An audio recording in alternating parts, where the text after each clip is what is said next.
May I ask a question? How do you get it to my entry to send for the chat? Under the just chat, hit enter. you should Just just hit be the able to enter hit. push There button. was no enter box. Okay, thank you. No, just the button on your computer. Oh, okay. The screen just disappeared on me. Okay. But we can still hear you, so that's the important thing. Oh, And we can still see you. okay. Oh, it's true. Okay. All right. I'll try again. All right. We're going to call this meeting of the Regional Planning Committee for the Lower Connecticut River Valley Council of Governments to order. It is Monday, April 26th, 2021, 7 p.m., and we are meeting this evening via Zoom teleconference. Eliza, would you please call the roll? Liza, you're muted. Yep, sorry. I'm going to go by town. So Chester, Mike Sanders, I think you said was not able to come. Is Cindy Lignar here? Eliza. Okay. Clinton, Alan Kravitz. I didn't see him. I don't think Martin Jaffe is here. Cromwell, do we have Nick Dimitriades? Yes, And Anthony LaCava? present. Present. For Deep River, Bruce Edgerton. Tony Boldock. For Durham, Frank DeFelice is here. Here. East Haddam, Prairie Brownell, or Louis Salakrop. No. East Hampton, Mike Kowalczyk, I think I saw. Yes. Essex, Jane Cyrus, I believe is here. Yes. Sandra Childress. Yes, I'm here. Haddam, Raoul de Brigard, I saw. Here. And Maurice Adams. Present. Killingworth, Alec Martin. Stephanie Warren, I saw. Yeah, here. I may have to be seated as an alternate. Okay, thank you. Lyme, I see Mary Stone. Humphrey Tyler was not able to make it. Middlefield, Paul Pizzo, let me know he's going to be late, but he will be here. Middletown, Beth Emery, I saw, and Kellen Atherton. I'm here. Present. Old Lyme, Harold Thompson, I don't think is here. Old Saybrook, Doug McCracken. Yep, good evening. Good evening. Portland, Mary Dickerson.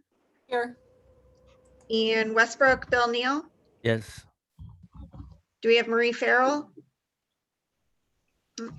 And anybody who missed what Sam said earlier, if you could, anybody else could please sign into the chat with your name, what town you're from, and if you hold a position in that town, such as town staff, or if you work for the P&Z or any other committee in town. And I see Cindy Lignar from Chester coming in now. And I am Eliza Lopresti from RiverCOG staff. Good. Eliza, do we need to seat any alternates? Yes, we are going to seat Stephanie Warren of Killingworth. All right. And we have a Okay. quorum. Thank you. Thank you, Stephanie. And we have a quorum? Yes. All right, very well. So with that seating of alternates, motion to adopt the agenda as presented would be. Excuse me 1 second, Frank. I'm sorry. We also need to seat Cindy Lignar in Chester. Oh, no problem. Cindy, you'll be seated. Okay. Thank you very much. All right. With that, a motion to approve the agenda would be in order. So moved. Moved by Bill Neal. Is there a second? Second. Second, I would think that was Beth Emery, correct? Correct. Yep. Thank you, Beth. Is there any discussion on the motion? Hearing none, all in favor, please say aye. Aye. Aye. Opposed? Abstaining? I declare the motion passed. That brings us to item number 5, public comment. Public comments are certainly welcome at any time. We are of course going to do the presentation this evening. So if you do have questions on the comments on the Plan of Conservation and Development, we're going to talk a little bit about how you can enter those comments afterwards. Still, we do always encourage public comment. So if we have any members of the public wishing to speak, please raise your hand and we'll call on you. And just for, there is, so I have the presenter Zoom on, but the raise your hand, you click on the participants and you'll see a little button that says raise hand. Also, if you wave at us, we will, and your video is on, we'll see you. But otherwise, since this meeting is mostly about the regional plan of conservation development, we can do questions and answers after the presentation. So, if Very there's well. yeah, all right. All right. So before we go off of this item, are there any other public comments? Hearing none, we'll move to item number 6, approval of the minutes of the previous meeting. Those should have been in your package from staff. Move If to one- approve, Beth Emery. Thank you, Beth, for the motion to approve. Is there a second? Second. Second by Bill Neal. Is there any discussion? Hearing none, all in favor, please say aye. Aye. Aye. Opposed? Abstaining? I declare the motion passed. Thank you very much. That brings us to item number 7, which is the introduction meeting for the draft regional plan of conservation and development. And I'm going to start by turning the meeting over to the executive director, Mr. Sam Gold. Sam? All right, thank you. Actually, first, let me change my name on Zoom. So I'll come up as Sam Gold. And I'll get this presentation started. So this is a very exciting night. This has been a project that we've been working on for quite honestly, for years, but from this iteration since the beginning of last year. So we're very excited to be able to come to you this evening. So let me get the PowerPoint started. Just one second.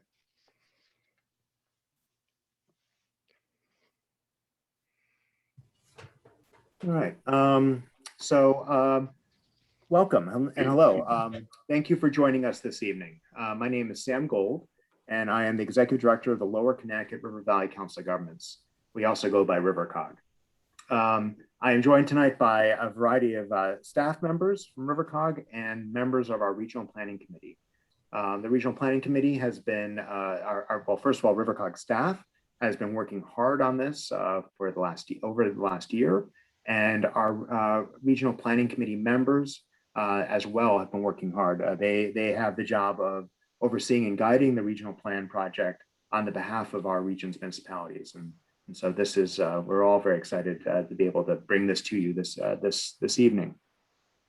Tonight, I will be introducing the draft regional plan of conservation and development for the Lower Connecticut River Valley region. But before I begin, just as a final reminder, if you haven't signed in to our Zoom chat box, please do. Put in your name, if you're on, what town you live in, or any committees you sit on, and your email address. That way, if you include your email, we can email you future notices about when this project is complete with the final document. So while people are still signing in, I'm going to go over an agenda for tonight's presentation. So first, we'll start off with introductions and welcome from our Regional Planning Committee Chair, Frank DeFelice. Then I'll give you an overview of the creation of the draft regional plan. Then I'll walk through the actual plan document and go over ways that you can participate in refining and adding to this document by submitting comments. Finally, I'll close out this presentation with questions from the audience. And then I will give answers, as well as members of the RPC and RiverCOG staff as appropriate. So with this, I'll turn it over to Frank for a welcome. Thank you very much for that introduction, Sam. As Sam mentions, my name is Frank DeFelice, and for the past 5 years, I've had the pleasure of serving as the chairperson for the Regional Planning Committee, also known as the RPC. Perhaps the most important responsibility of the RPC is the creation of the Plan of Conservation and Development for our 17-town region. And on behalf of the more than 24 RPC members that represent each of your towns, most of whom are here this evening, I want to express our gratitude to you for your participating in this milestone event, the introduction of the draft edition of the Plan of Conservation and Development for our RiverCOG region. As we review the draft document this evening, I think what will be quite evident is the care and the effort that was brought to this project by so many individuals and RPC members. That being said, we recognize that this initial edition of the document is very much a work in progress. And for that reason, we have developed and implemented an easy-to-use comment entry system where members of the public and the RPC can submit their comments and suggestions on the plan. The comments and suggestions submitted through this new system will be logged and evaluated by the RPC, and revisions to the draft plan will be made. Later, during tonight's presentation, we will show you how to access and navigate this simple comment entry system. We also want you to know that under state statute, the public comment period must last for at least 65 days, allowing time for boards, committees, commissions, and stakeholder groups to meet and ascertain their official positions. At the conclusion of the mandatory 65-day public comment period, the revised Regional Plan of Conservation and Development will be presented to the RiverCOG Council, which is comprised of the chief elected officials from each of our 17 municipalities. The RiverCOG Council can choose to accept and approve the plan or return it back to the RPC for additional revisions. This process of checks and balances assures that the final plan will be in keeping with the long-range desire of our region's municipalities.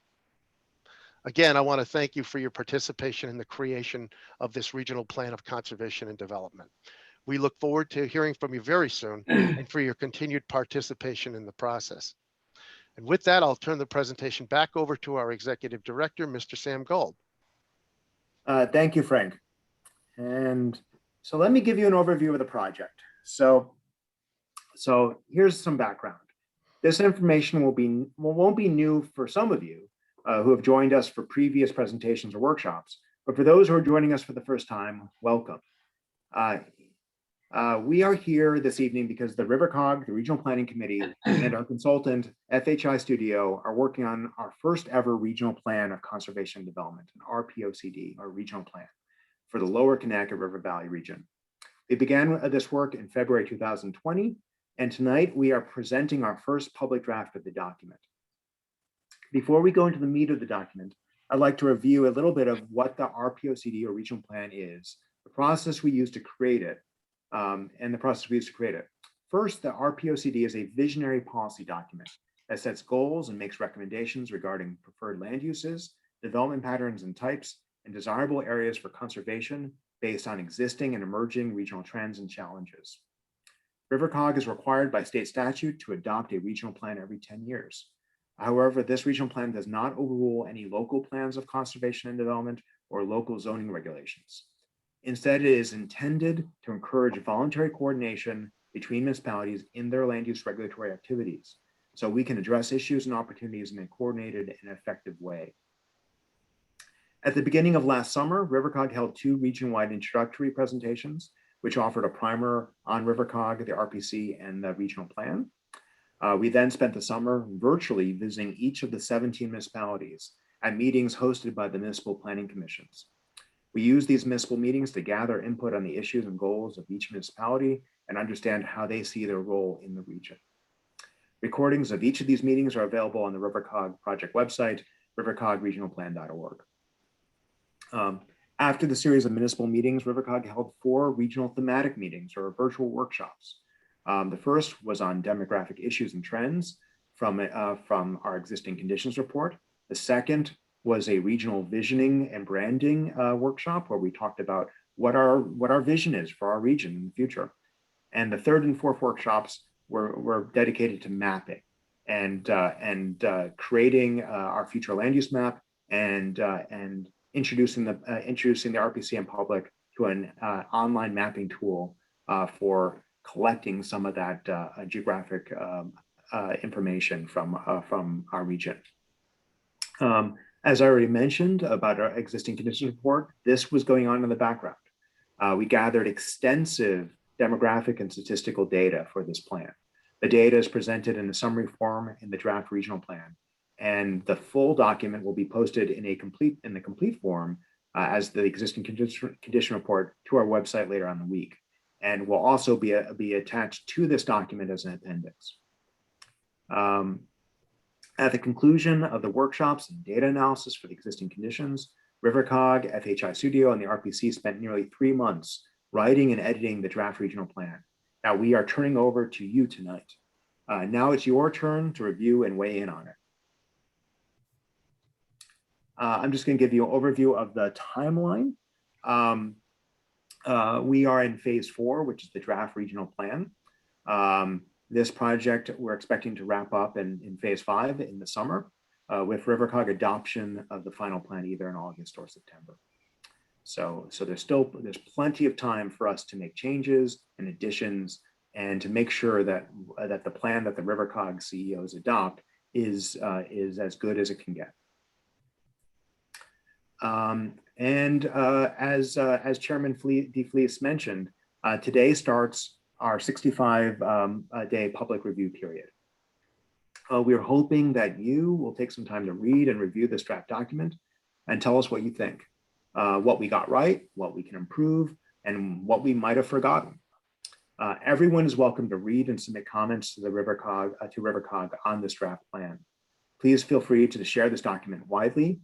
We encourage official comments from towns and commissions, but also comments from private citizens, businesses, community organizations, and other community stakeholders. And also the state will be conducting a review of this plan for conformity with the state plan of conservation and development. At the conclusion of our 65-day public review period, we'll be holding a public hearing on June 30th, I think at 7 p.m. We will be posting a registration link to our website, our project website, which is rivercogregionalplan.org. So please check back there and to register for that public hearing. Finally, I'd like to remind you that although the RPC, RiverCOG, and FHI Studio have gone over this draft document a number of times, it is still very much a draft, and we are looking for your input. Your ideas and corrections are valuable in making sure that when the final regional plan is adopted by the RiverCOG board, that this document is as useful and as it can be and supports important regional policies and courses of action that help guide our region for the next decade. Before I go to the overview, I probably should address the issue that has hung over this project, which is how do you create a plan during a pandemic? It had a number of impacts to our planning process, which delayed us a little bit, but I think ended up working out quite well. First, our public outreach had to be virtual.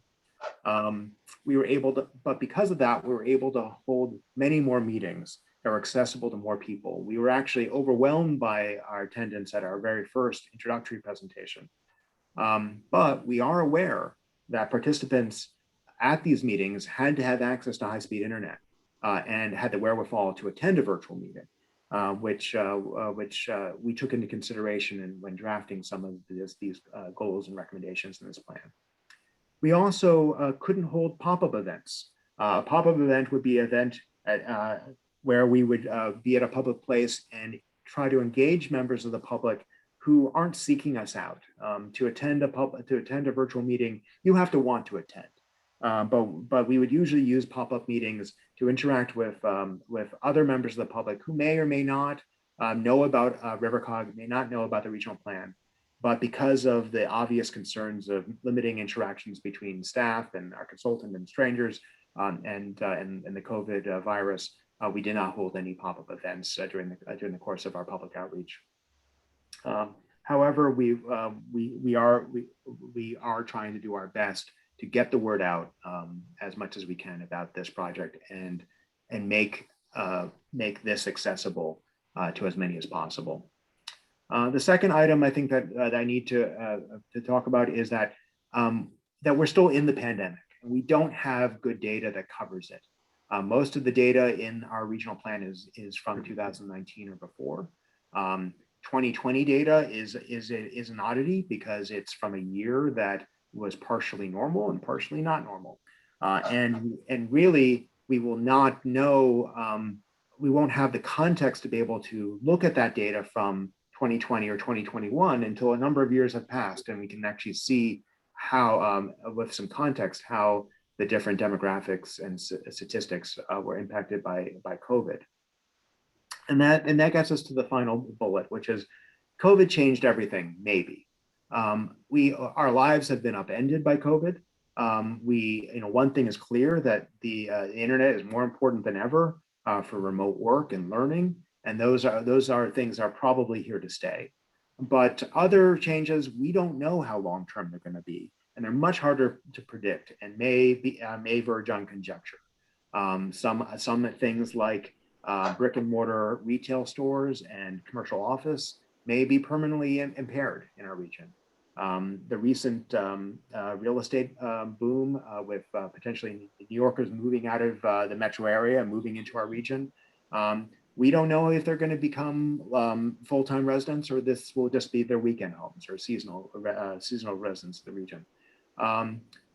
So one thing that I would like to inform you is that although the plan is meant to be a 10-year document, the RPC and RiverCOG can amend this plan.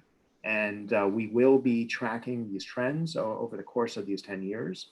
And we will, and if we need to amend anything in this document because of the trends that have changed because of COVID, we will do so. So with that, let's go to the plan. So once again, you can download this document off of rivercogregionalplan.org.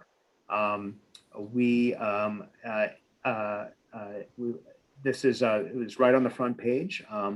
So why don't I show this with you? So first of all, I will show where you can find it. So if you go, this is rivercogregionalplan.org. This is the website. You'll see right on top, actually an overview. You'll see it right here with click here to view draft documents or submit comments. You'll also see on the left-hand corner, draft RPOCD. From there, you can click on this and this will open up the PDF document.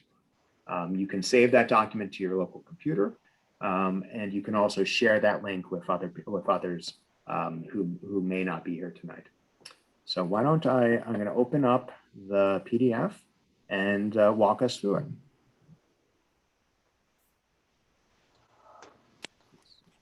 it. Can you see the document, or are you still on the agenda? You can see it? All right, good. Yep. All right, so let's start off. So this is the cover of the document. You will see, first of all, our time horizon is 2021 to 2031. And you'll notice that we have 4 photographs and 4 titles. These four themes, sustainable, connected, innovative, and community, are themes that the Regional Planning Committee decided to use to make as a tool for organizing recommendations and goals of this document. And it was an attempt to break down some of the silos in recommendations, because the traditional categories of transportation or housing or economic development or conservation are sometimes pretty artificial and don't really speak to the nature that a lot of these types of recommendations are sort of across many different categories. So this is our attempt to organize the recommendations and goals in a different way. And so as I walk through the plan, you'll see as we move to the recommendation of goals and to the future land use map, how those themes are used. The very beginning, we have our acknowledgements, where we acknowledge our Regional Planning Committee members, our RiverCOG members, RiverCOG staff, and FHI Studio, our consultant, and also, very importantly, our funders, who are the Connecticut Office of Policy Management, the Federal Highway Administration, and the annual dues from our RiverCOG member municipalities. We have an introduction that explains what a regional plan is, gives an introduction to our region, and you'll find the discussion about planning during a pandemic, and also very interestingly, which might be very useful to you, is what is an RPOCD? This is supposed to act as a frequently asked questions, FAQ, about going into how is this document intended to be used? What is the relationship between a regional plan and a municipal plan of conservation development?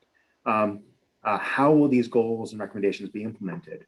And and also how to use the future land use map that is part of this plan. Following the introduction, we have the existing conditions summary. This is a summary of our existing conditions report that will be posted to our website shortly. And this is where you will find relevant statistical and demographic data that helps inform and drive the plan's goals and recommendations. You'll have a description of our planning area, which is the 17 municipalities of the Lower Connecticut River Valley region, which is all of Middlesex County and Lyme, Old Lyme, and London County. You'll find a demographic analysis. One of our big demographic challenges is our population. We've actually experienced a slight decline in population. This may have reversed slightly as we've had some new residents move in from the New York metro area. So that will be interesting to see in future years if that small decline that was seen reverses itself. But more importantly, we have an aging population, and that has significant impacts to our communities, both economically, but also in the services that we need, and also the types of housing that we may need. We have an analysis of racial and ethnic diversity in our region. Our region is predominantly white and non-Hispanic. But what we've also seen is that among the younger residents of our region, there is more racial and ethnic diversity. So this region is becoming more diverse, and that's an interesting trend. Household composition, household size has been shrinking. The number of family households has also been shrinking, so that has impacts to the type of housing we may need. One thing that became very clear in regard to income is that although by some measurements we're an affluent region of the state, we do have a lot of poverty. This came out in our public meetings, that we can't forget about that. And in fact, poverty has been growing in our region. So that was an interesting finding, particularly amongst people who are employed, the ALICE population, who are asset limited, income constrained, but also employed. So we have a growing number of struggling households in our region. Then we have a generalized zoning and land use maps in here, and then we have a discussion about the different land uses in our region and how it breaks down. We have mapping and discussion about agricultural soils, open space, a discussion about transit-oriented development and housing needs, tenure, home values, and affordability.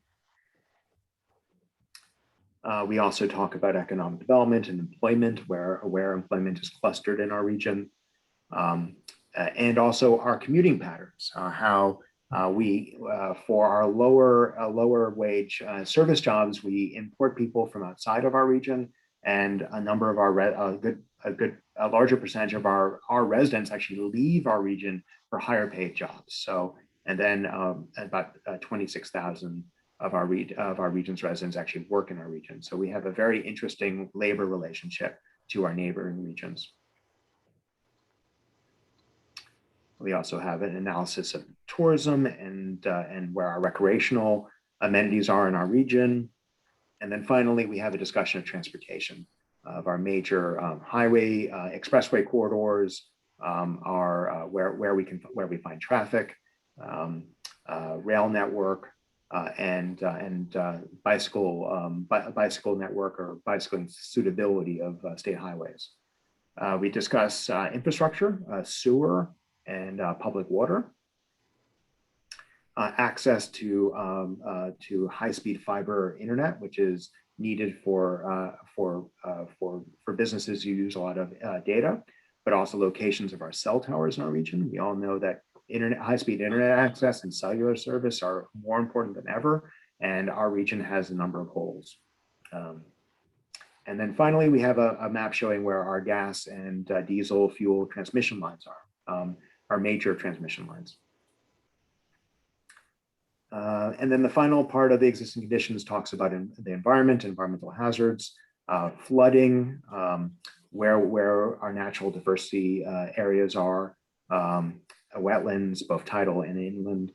And then at the end of this section, we have all of our references. So you can follow up on any of that information. And you'll notice that there are links So you can click on them and go to the original status reports. Now we have a summary of our public outreach efforts, which I already gave an overview of, which was meetings with our municipalities, the introduction presentation, and our 4 workshops. We will be including in this a summary of our public comments from this round of public comments as part of this 65-day public review. So that will be included in the final draft. Of course, it can't be here because it hasn't happened yet. But you'll find in here a summary of the workshops. Like here's a workshop 2, vision and brand, with what the comments we heard from the participants were. This is an image of an online mapping exercise that we held as part of our 3rd and 4th workshops on the future land use map. And now we get to our plan themes. So as I mentioned at the very beginning, we identified 4 themes as a way of categorizing our goals and recommendations for this plan. So sustainable, connected, innovative, and community.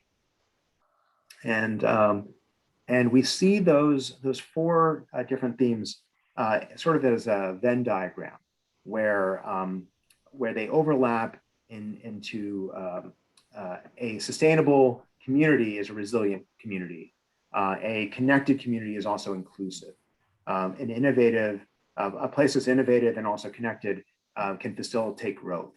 And some place that's innovative and sustainable can adapt to change more readily. So that's how we sort of envisioned how these themes interact with one another and really overlap when it comes to our goals and recommendations. So starting off with sustainable, this in very general terms is about maintaining our natural environment and conserving it, but it's not about just conserving land or conserving protecting farms. It's really about in places that are identified as sustainable, and that development that takes place there is in coordination and it's in scale with the natural landscape. These are areas of our region where we don't have public utilities and where we want to maintain rural character. But sustainable also means sustainable regarding infrastructure and regarding our economy and also social equity. So it's a more general idea of sustainable, but it is based on an environmental bent, and you will find a number of our environmental goals and recommendations in here. And I'm not going to go over every recommendation, but I will just quickly go over a few of them. So, goal number 1, continue to protect air, water, and land in the region, improve water quality and protect water supply, prepare for potential impacts of climate change, preserve farmland and agriculture, support transportation and mobility systems and land use development that contribute to environmental and human sustainability while minimizing adverse environmental impacts. Ensure diverse and balanced neighborhoods and communities where housing available for households of all income levels. Take measures necessary to support a sustainable and resilient economy and balance growth with natural resource protection. Then from there, we go into our connected theme. Our connected theme is a little bit different than our other 3, in that connected is really about transportation, but it's also about connections, whether it be telecommunication, internet, and community and cultural connections. And like all these sections, we have a SWOT analysis where we identify strengths, weaknesses, opportunities, and threats. The strengths and weaknesses are the things that we know about today, whereas the opportunities are the things that we could realize in the future, and threats are things that might be challenges of ours in the future. You'll see a SWOT analysis for each one of these themes, and that analysis informs our goals and our recommendations. So for underconnected, we have expand pedestrian transportation options, expand bicycle transportation options, expand transit serving the region, expand access to high-speed internet, adequately maintain transportation infrastructure and services, proactively manage regional traffic issues, anticipate and plan for future transportation needs, and improve connections and expand access to open space resources. The next theme is innovative. And if you can think of innovative as being the driver of our economy and employment in our region. This is about commercial and industrial development, but it's also about our innovative institutions, our institutions of higher education, where the future activities and employment will come from. And we have our SWOT analysis and our goals of establishing the region as a unique enclave that provides a high quality of life combined with an environment that is supportive of innovation. Establish one or more innovation districts in the region where appropriate. Support the development of environments that foster innovation. Provide the region's businesses and startups with good access to capital, and promote state and or federal funding to support innovation. And the next theme is community.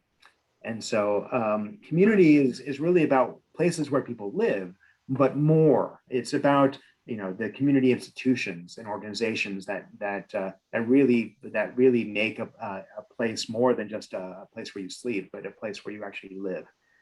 This is your community organizations, your town government and schools, but it's also your houses of worship and all the elements that really make community. And one thing with this theme that really came out during our visioning and branding workshop was that this is one of our real strengths, is that we have our 17 municipalities, our communities that are places where people feel that they belong, and they're places that people want to be a part of. And whereas on some of our other areas, let's say, from an economic perspective, we're never going to be a low tax, place, part of the country, but we have strong communities that are attractive to people who want to be a part of it. So we see that as a real positive for the Lower Connecticut River Valley region. And under community, the goals are foster an environment of cultural exchange. One thing that's very interesting in our existing conditions report is that although we noticed that we dropped in population slightly, the people leaving Middlesex County in this analysis that was somewhat mitigated by people coming to Middlesex County from abroad. So we actually are welcoming of new immigrants into our region, and they're helping replace some of the people who have left. So fostering that environment of exchange, I think, is a real strength for us. Create vibrant, equitable communities within established city, town, and village centers, and in proximity to shoreline use stations, but also transit in general. Diversify housing stock to attract younger residents and retain seniors, and provide more housing that is affordable to residents of all income levels. Improve access to housing and remove or reduce barriers to home ownership. Improve connectivity between neighborhoods, rural areas, and village and town centers. Strengthen the role of region's major institutions in the community. Foster an environment that is supportive of collaboration and partnerships. Support the region's farm communities, and support the protection of the region's historic villages and town centers, and promote those places as tourist attractions. And then moving on from the themes and the goals and recommendations, we have our future land use map. So you'll see that we are organizing our future land use map around our 4 themes. This is something which first of all, I'll preface that our future land use map is where we're hoping that we'll hear the most feedback. It is probably the most difficult portion of this project, because our goal is to create a map that on a high level makes recommendations for coordinated and cooperative action across our towns. But we don't want to be prescriptive and parcel specific to sort of step on the toes of the municipal plans of conservation development, because it's their job to go into that minutia. So we're trying to balance, the proper scale for a regional plan, while at the same time having enough specificity to encourage our towns to work together towards common goals. This has been a work in progress for us, and we really encourage you to look at this closely and give us your comments and feedback. So for each one of these themes, we have a discussion about how the sustainable map layer was created. You'll see that these data input maps are a little distorted, and this is on purpose. We wanted these many of these data inputs. Some of them are directly put into analysis. Some of them are more qualitative in the way that they were put into composite map, and we didn't want the focus to be on there.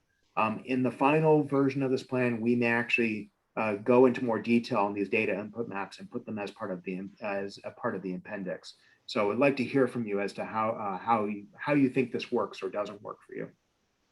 So you'll see the number of inputs into the sustainable layer, and then the sustainable composite layer. You'll notice that our region is very green. And we have a lot of natural resources that we'd like to conserve and protect. This does not mean that we're recommending that no development take place in these green areas. We're just recommending that in general, those uses should be in relationship to the carrying capacity of the land, that extending public infrastructure, whether it be sewer and water, are expensive and probably would be difficult for most communities to do. So when you're talking about denser, more intense uses, that we're recommending that those uses be not take place in these sustainable areas. Although you'll see when we get to the final map that all these layers overlap, and so you do have areas where you have conservation and sustainability theme overlapping with innovation. So that's the nature of planning, of conflicting interests, and how do you make sense of them in a way that that makes sense for the community. You'll see next that we have connected. This is really our transportation infrastructure, which includes our rail corridor, and it includes our transit stations and river crossings. We have innovative, which is really focusing on where our current and future employment centers are located. You'll notice there's a large cluster around Middletown and Cromwell, and then along the shoreline with a smattering up and down the valley. And then community, which you'll see different shades of yellow. The darker the yellow, the more intense residential and community uses are being recommended. By far, when you look at our region zoning, residential land uses, residential zones is the predominant zoning district in our region. But in a lot of the region, it's really a rural residential context, which is really meant to conserve more of the landscape and natural function, even though it may be zoned residential. When we bring these four all together, well, actually three. So we have our composite map of sustainable, innovative, and community. And you get some generalized blobs that sort of emphasize where activity centers for innovation and for community clustered around Middletown, around the Route 9 corridor, around the I-95 corridor. And then you have a smattering of areas where more that paler yellow is supportive along some of the major transportation corridors and major state highways of community uses that are maybe a little less dense and intense, as you would see in the city or more suburban towns in the region. When you add in the connected layer, you get a more complete picture of what of the major transportation corridors and where we may want to focus some attention, particularly our river crossings are real opportunities because they are pinch points, whether it be in Portland or East Hampton, East Haddam, or in Lyme. Everyone has to cross through there to get from the east to the west and get to particularly to the Route 9 expressway. So we wanted to highlight those. And moving on, the next section is implementation, which of course is always the most important part of any plan, is how is this document going to actually make a difference in the real world? what we have here for you is all the goals and recommendations categorized by theme, showing an urgency level, ideas for who the leader could be for that, for accomplishing that recommendation, and then are these areas where there's good collaboration potential. So we've gone through all of the recommendations in the previous section and categorized them. So I'll pick out an example.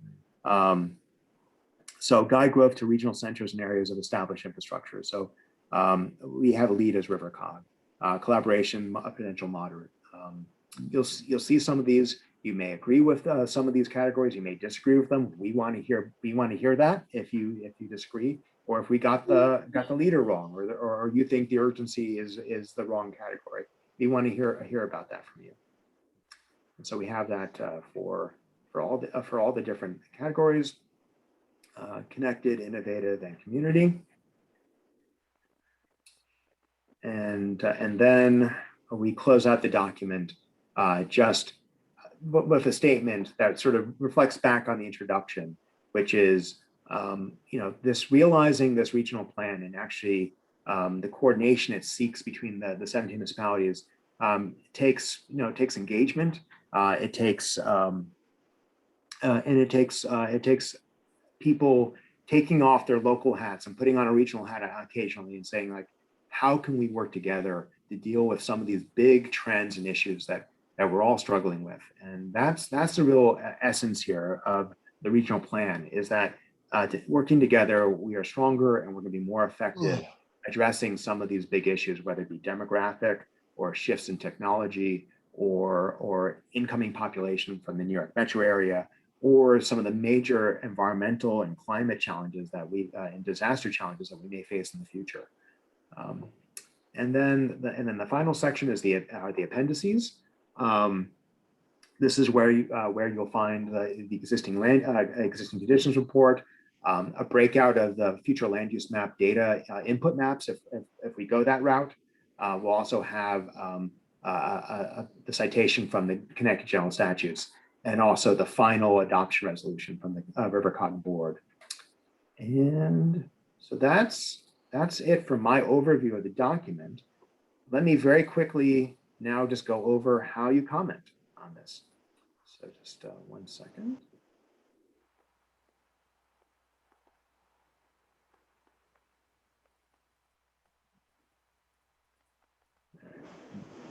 Try this again.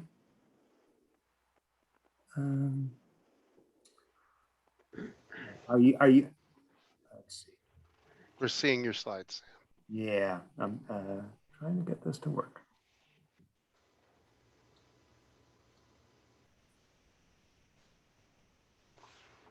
All right. I am having trouble resuming the slideshow. All right. So I'll just let's discuss this. So how to comment. I'll try to make this as big as possible. So can you see that? Yes, we Okay. can see that. So, so the first, and what we are going to encourage everyone to use, is our online comment form. This form can be found. Links to this form can be found on rivercogregionalplan.org. But also, if you use this online comment form, everything gets populated into an Excel spreadsheet, and it makes reviewing and organizing your comments much easier for RiverCOG and the RPC. So I encourage you to use that, and I'm going to walk you through that. Nevertheless, you can email your comments to info@rivercog.org. You can mail them to us by the U.S. mail to 145 Denison Road in Essex. You can also speak at our upcoming public hearing on June 30th. We will be posting a link to register for that event, and everyone is welcome to address the Regional Planning Committee at that public hearing. Regardless of how you submit your comments, the comments are due by June 30th. So please get them in. And I also will say is that RiverCOG staff, if you have an issue and you want to talk to us at more depth, we can be available to talk to you and work through your comments with you. So let me give you a walk through the online comment form. So let me open that up for you so you can see how to use it. All right. So here is here's the website. You can click on get involved or draft ROPCD or just on the main landing page. Oh, no, sorry, that brought us to the document. Let me go back. All right, let me go back. So yes, if you'd like to comment, let's see.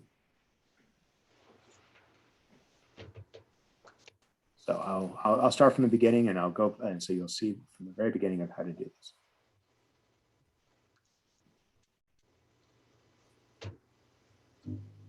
All right, so you open your web browser either on your phone or your computer. You type in RiverCOG Regional Plan.org,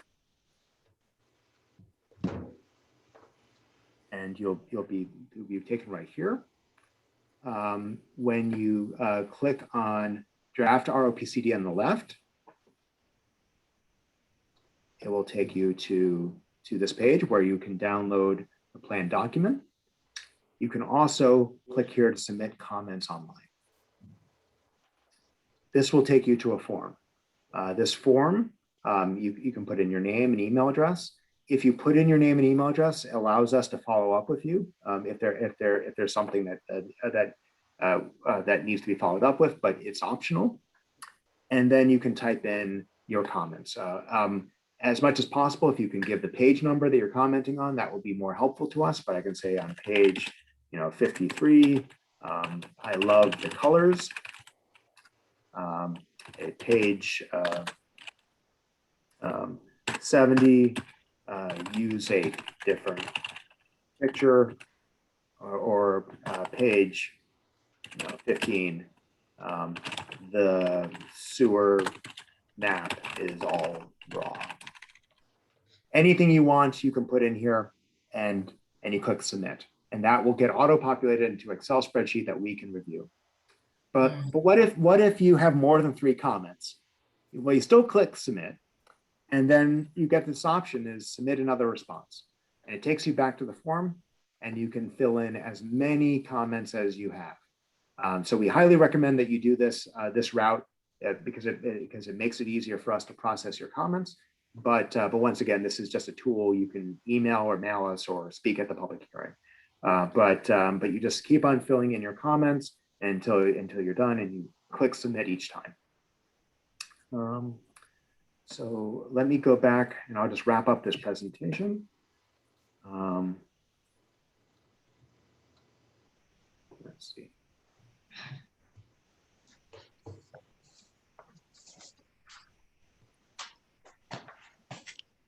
And let's see.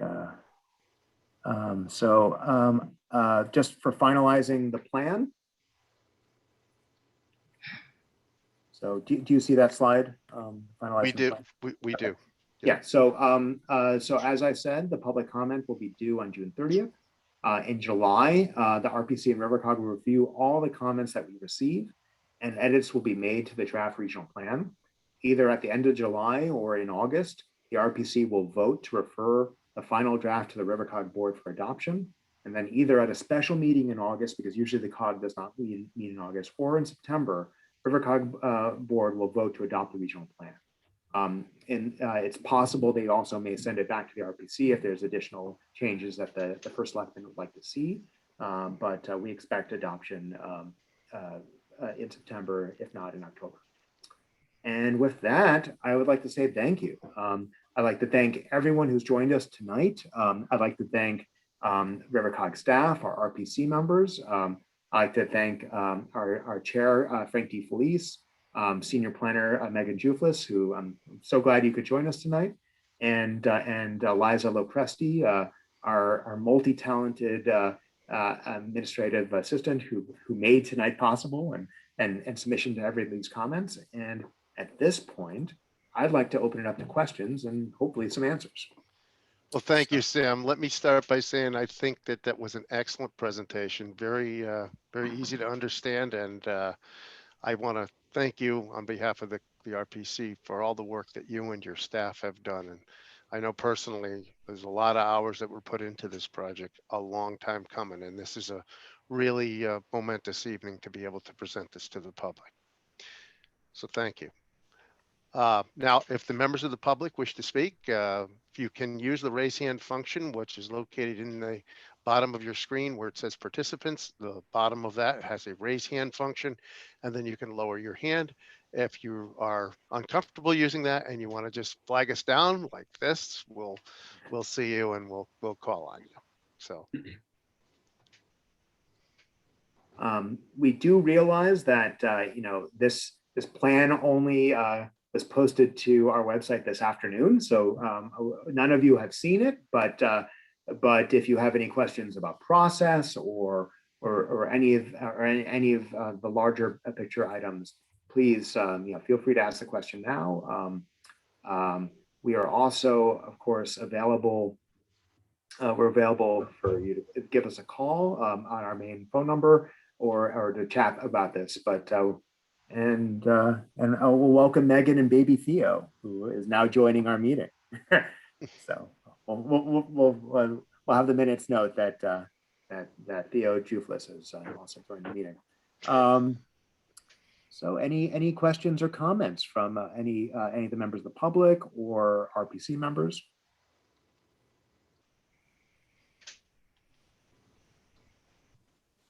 I don't see any, Sam. You must have done a great job.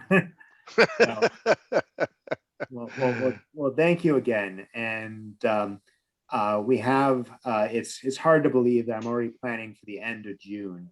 But we have over 2 months to work with you on comments and edits and to really make sure we get this right. And as I mentioned in my presentation, the mapping is going to be key, and we've where the maps were just a few weeks ago to where they are tonight, we're very excited about. But we know that it's going to be a little bit more work to really get everything perfected. But we're hoping that with your help, we'll get there. So, all right. Any questions or comments, members of the public or the RPC? I do not see any. So before we move on from the subject, I'll just remind you that at the conclusion of this meeting, the recording will be posted to the regional plan, RiverCOG regionalplan.org. So if there's anyone that you want to share this overview presentation with in your community, that link will be there for you to share along with the draft document. So if you'd like to have that walkthrough and that background, and also the overview of how the public comment process works or how people can submit comments, that video will be there. Thank you, Sam. Yep. All right. Last call for comments. If there are none, we will move on to the next item on the agenda for tonight's RPC meeting. That is item number 8, which is referrals, an update from Torrance. Torrance, do you have anything for us? Mr. Chairman, no, there are no referrals to review tonight. There All will right. be one from the town of Portland in June, so not next month, but the hearing for that referral will be in June. So next month we'll have a referral to review from the town of Portland, but nothing this month. Thank you very much. Item number 9, Sam, miscellaneous state, regional, and/or local planning issues. Report on legislative issues from Sam Gold. All right, so I think the biggest item, which Frank doesn't know about yet, and staff only just heard about recently, I had a phone call with the Office of Policy Management this morning, and after that phone call, the governor released his plan for the American Rescue Plan federal aid that Connecticut is receiving from the federal government. And as part of the multiple projects they're proposing, I think of particular note for towns and planning is that the state's going to invest significant resources in GIS, which is Geographic Information Systems, which is digital mapping systems. So they're planning on spending $9.5 million on digital parcels. So there'll be a statewide digital parcel layer, which is going to be a great benefit to the regions and for towns, particularly the towns who don't have GIS capabilities. We have a number of towns who do quite a good job with their GIS, but we have other towns who just haven't had the resources to put towards digital mapping. So this is something I think is going to be a great benefit to us in the future, as that we will have uniform data across our region and across our state to be able to do improved and better planning. So that was exciting. As many of you may know, the legislative session has had a number of bills that have planning impacts. Many of them focused on affordable housing. Those bills have moved, many of them have moved out of committees and now moved to the House and Senate. And we are tracking them to see what happens and if they get called for votes and what happens. There isn't much new development on them. One of the big item bills, which is Bill 1024, which is the Segregated Connecticut's bill, has had some significant changes to it. It still encourages multifamily housing throughout the state, but removes some of the by right nature of some of those uses. We'll see how that bill and other bills go through the legislative process, what amendments are added or language subtracted. But I think it will be an interesting month and a few weeks till the first week of June, when the legislative session ends, to see what happens regarding planning legislation in the General Assembly. But those are my big reports. We have an excellent planning intern this semester who's compiling all the stats of all the legislation, and his name is Ben Lovejoy, and he'll be distributing that to the COG on Wednesday morning, and I'll make sure to get that out to the Regional Planning Committee as well. So you'll have an update as to where where those bills stand. All right. Anything else? All right. Any of the members of the RPC have any issues that they'd like to bring forth as local issues or issues that we wish to discuss together?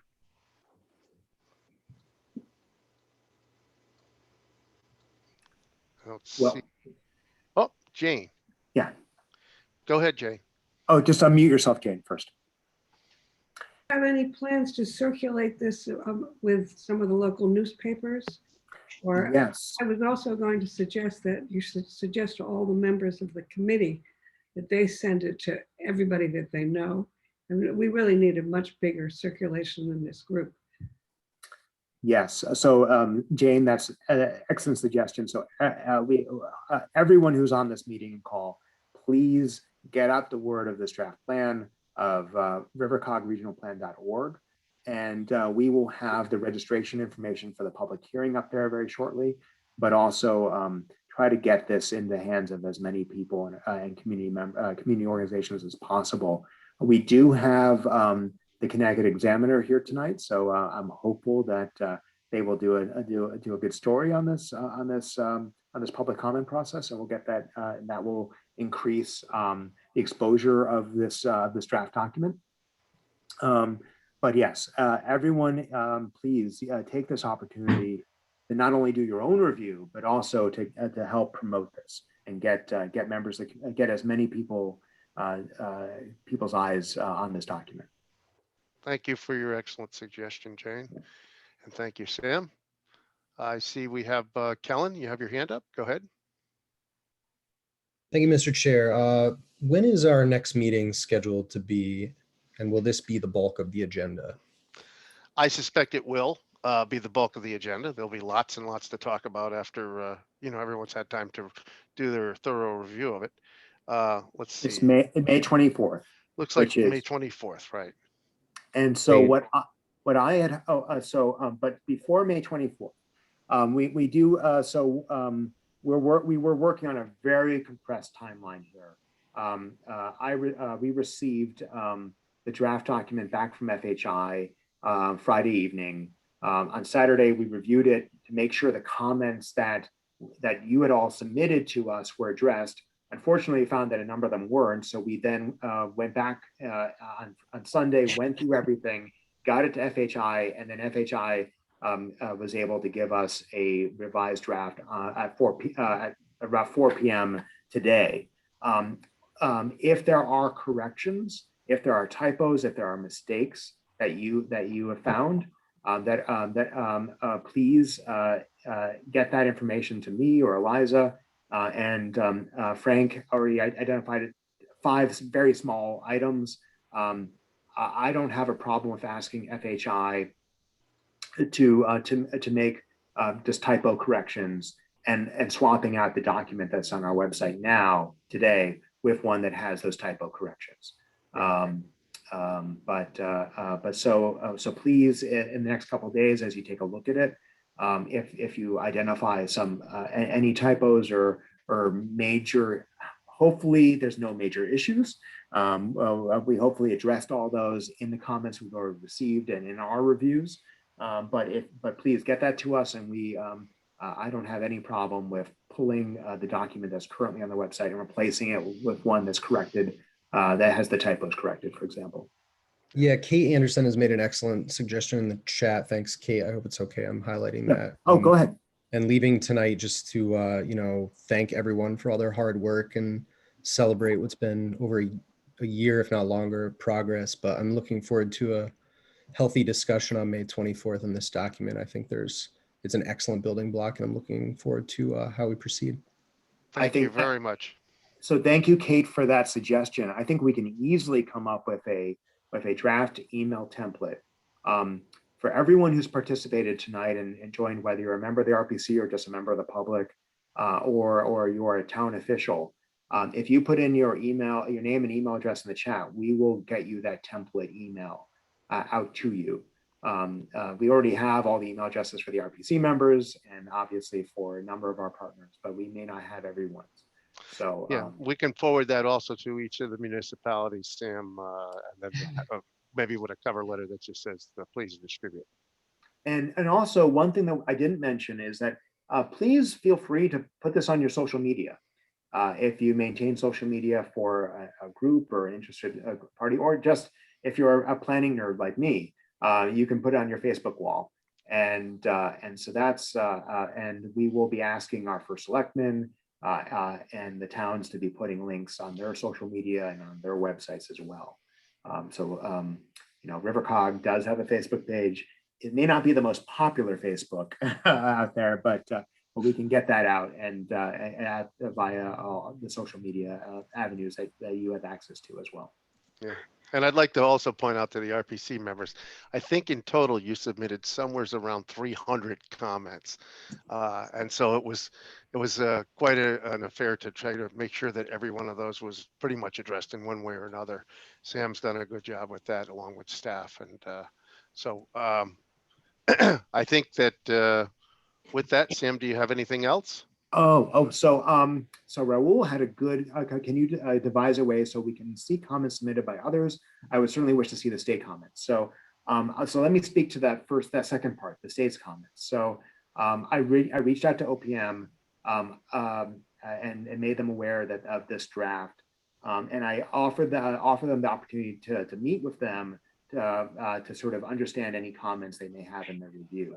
So we will definitely have comments from the state to be able to share with the RPC members, and we're going to obviously take comments from the state of Connecticut very seriously in July once we've organized all the comments.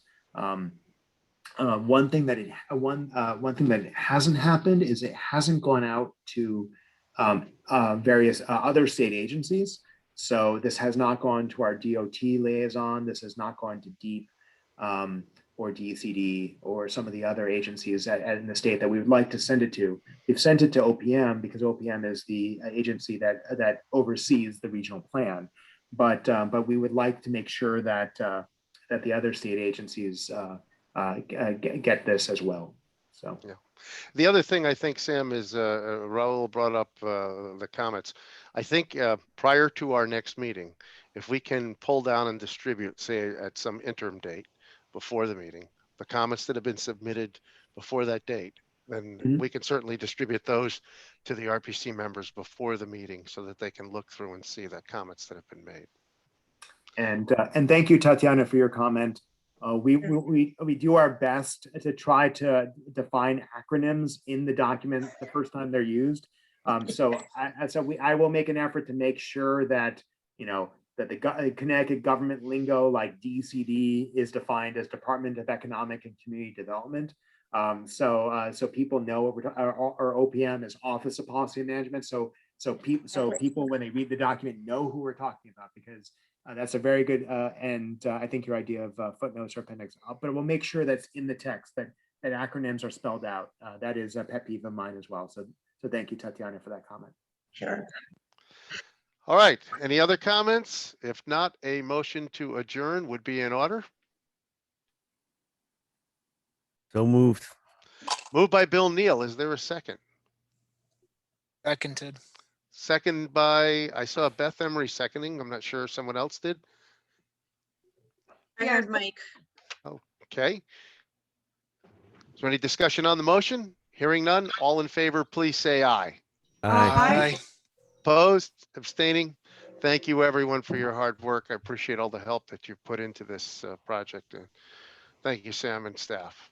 So with that, Thank you. you've got time now. Actually, we got out of this meeting pretty quickly tonight, so we've got time to look through the document. Yeah.